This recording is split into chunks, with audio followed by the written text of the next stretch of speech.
This is Gray Mars, and welcome to High News. A former Marine who for years helped smuggle drugs from Mexico into the United States and even tried to get a song written to glorify his exploits was sentenced Friday to 12 years in federal prison. Roberto Salazar II, 26 of San Diego, was sentenced for importing fentanyl and for conspiracy to distribute heroin, methamphetamine, cocaine, and fentanyl, according to a statement from the U.S. Attorney's Office. Salazar, who pleaded guilty last October, could face up to life in prison. He was stationed at Marine Corps Air Station Miramar in San Diego.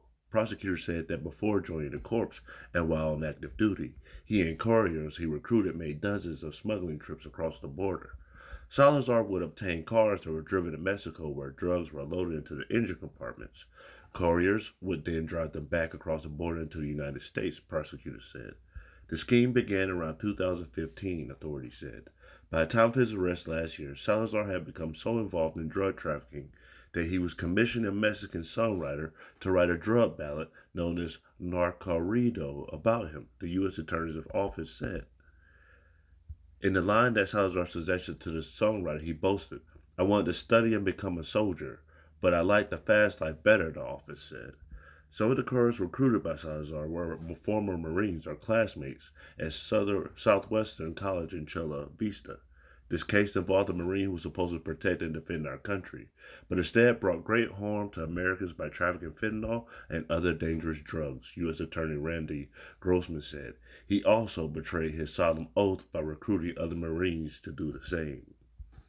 "Well, I was in the military and I know it doesn't pay that well. I also know that drugs can make a large profit." This guy really put himself in a hole like other rappers, wanting to talk about his exploits. But at least other rappers are in the streets and don't have a professional job.